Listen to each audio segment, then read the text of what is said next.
好，来乡亲啊，继续来看这个彰化县的秀水乡。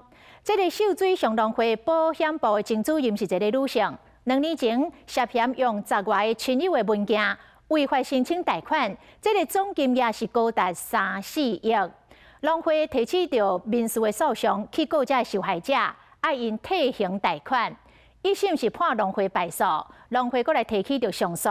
被害人是真不满哦，讲互偷用资料去贷款已经真侥幸了，搁来排这个贷款，实在是真无天理。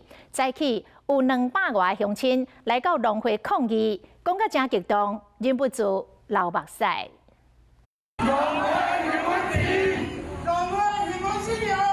要让摆受害者和家属伫咧农会头前有被保调抗议，甚至跪落来真情，希望农会弥补因的损失。一个阿嬷情绪激动，挡袂牢流目屎。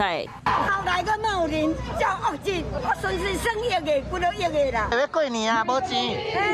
就是无钱，要甲人害死啊！甲阮无贷、无签的，头转囡仔，为做文字啊，恁钱互阮一个好过年。 受害者讲，真任秀水乡农会保险部一个姓周的查某主任，2年前涉嫌偷用亲戚朋友的假金铺仔引导贷款，金额超过3亿。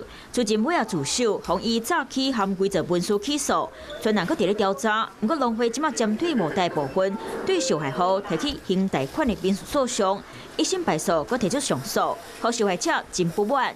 他们所述的情节严重背离常情了，他们大多承认是他们自己签名的，账都是他们的哈。根本在上诉。